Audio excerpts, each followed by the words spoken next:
वक्फ bill को लेकर समाजवादी प्रवक्ता सुमैया राणा का बयान आया सामने। भाजपा सरकार अपने और अपने करीबियों के फायदे के लिए लाई है वे बिल। गृह मंत्री अमित शाह पर भी लगाए गंभीर आरोप। वक्फ की संपत्ति बना है अंबानी का घर। सुमैया राणा, सरकार बदलने के डर से पहले ही ले लिया बिल ताकि ना आगे हमारा हो नुकसान। भाजपा सरकार पर हिंदू मुस्लिम एकता भंग करने के लिए भी लगाए आरोप। तो आइए सुनते हैं उनकी जुबानी क्या कहना है सुमैया राणा समाजवादी प्रवक्ता का। आप देख रहे हैं लखनऊ से संवाददाता साजिद सिद्दीकी के साथ सहयोगी आबिद अहमद की खास रिपोर्ट। जय हिंद दोस्तों, आप देख रहे हैं तस्वीर न्यूज़ लाइव। मैं आज उत्तर प्रदेश की राजधानी लखनऊ में हूं और आप जैसे जानते हैं वक्फ संशोधन बिल का जो विरोध हो रहा है, अभी हमने आपको दिखाया टीले वाली मस्जिद पे किस तरीके से कल पुलिस प्रशासन अटल थी। और आप जानते हैं कि हर तरफ बिल का विरोध हो रहा है, लेकिन रात के 2 बजे संसद चलना ये बहुत बड़ी बात है। वहीं पर अमेरिका ने जिस तरीके से अपना काम दिखाया और हमारे साथ बात करने के लिए सुमैया राणा जी हैं, आइए उनसे बात करते हैं। मैम, जो अभी ये बिल है इस पे आप क्या कहना चाहेंगी? देखिए, ये पूरी तरीके से मुसलमानों की प्रॉपर्टी पर नाजायज़ कब्जेदारी का बिल है। इसमें जो भी वक्फ की संपत्तियां हैं उनको पहले ये ऐसे ही चाह रहे थे। बहुत सारी बिल्डिंग्स पे कब्जा किए हुए थे। सरकारी बहुत सारे बड़े-बड़े इदारे, बहुत सारी बड़ी-बड़ी दफ्तर चल रहे हैं। खुद लखनऊ में बहुत सारे चल रहे हैं। उनका किराया आज भी ये 200-300 रुपए जाता है। तो इन्होंने सोचा कि कल को ऐसा ना हो कि सरकारें बदले और रिवीजन हो जाए उनका, या इनका कोई नुकसान हो जाए। तो इन्होंने सीधे से क्या किया कि एक ऐसा बिल लेकर के जिससे इनकी 2 चीज़ें इनका फ़ायदा हो।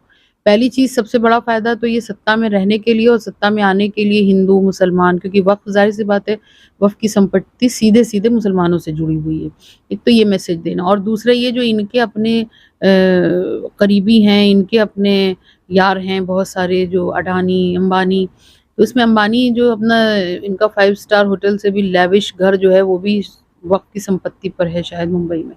तो कुल मिलाकर के अपनों को फ़ायदा पहुंचाने के लिए, मुस्लिम कम्युनिटी को टारगेट करने के लिए बिल लाया गया। ये अमित शाह तो कह रहे हैं कि ये इसमें कोई भी गैर मुस्लिम हिस्सेदार नहीं है, लेकिन वहीं पर एक तरफ ये भी कहा जाता है कि 9 मुस्लिम और 2 गैर मुस्लिम हिस्सेदार रहेंगे इसमें। देखिए, मैं अभी फिर आपके पास भी यही बात करूंगी, आपसे भी, कि एक ऐसा गृह मंत्री जिसको ये ना पता हो कि हाई स्कूल के बाद इंटर होता है या इंटर के बाद हाई स्कूल होता है, जिसको गिनती ना आती हो ठीक से, आप उसकी बातों को सीरियसली ले सकते हैं? और गृह मंत्री ने जितनी बातें सदन में खड़े होकर कही हैं उसकी सब उलट हैं जो बिल में लिखा हुआ है, जो बिल है इनका एक्चुअली।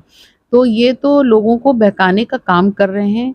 इनका काम ही है भ्रमित करना, लोगों को उनमें भ्रम फैलाना और उसके बाद अपना उल्लू सीधा करना, और ये वही काम कर रहे हैं। अखिलेश यादव जी ने भी कहा था कि अगर ये बिल पास हुआ तो हम प्रदर्शन करेंगे। इस पे आप क्या कहेंगे? नहीं, बिल्कुल उसका एक टाइम, विपक्ष जितने भी हैं सब इसके खिलाफ हैं, लेकिन वहीं पर जो है मोदी जी इसको अपने करा लेगा।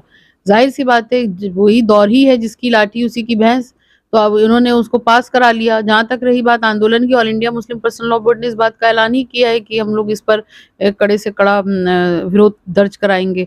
तो उसकी दिन तारीख तय होगी जब करना होगा, लेकिन जो विरोध सदन में दर्ज कराना था वो समाजवादी पार्टी ने और तमाम दलों ने खासकर उसको दर्ज कराया है। इससे पहले कोई भी, जैसे जो पर्सनल लॉ बोर्ड हुआ या जो ये बिल पास हुआ है, इसमें जो क्या नाम है, ये जो रात में सदन चली, ये 2 बजे रात में कभी ऐसा हुआ जो रात के 2 बजे सदन चलना?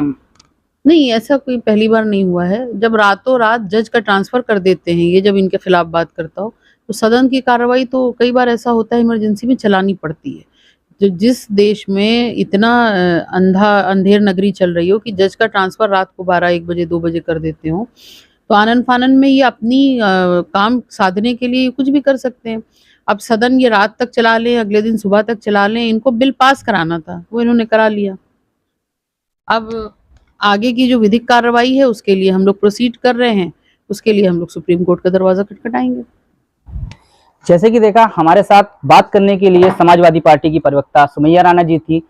आप देख रहे हैं संवाददाता साजिद सिद्दीकी के साथ हमारे सहयोगी आबिद अहमद की ये खास रिपोर्ट।